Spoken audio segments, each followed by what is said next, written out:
Hi everyone, it's Carrie over at DoubleClick. Welcome back to my craft room. Today I am doing a VR for Mystical Misty. She is hosting a birthday challenge. She is using the hashtag MMBDay2024 and she is requesting that you send her an embellishment.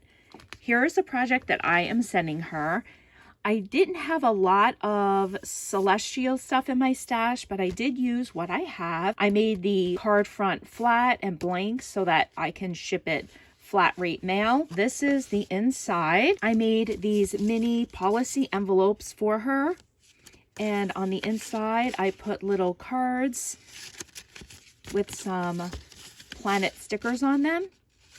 And hopefully she can use these in her junk journaling because they are pretty flat. And I made this little belly band with the phases of the moon. I'm also sharing a selection of dewdrops that I felt would kind of go with the celestial theme.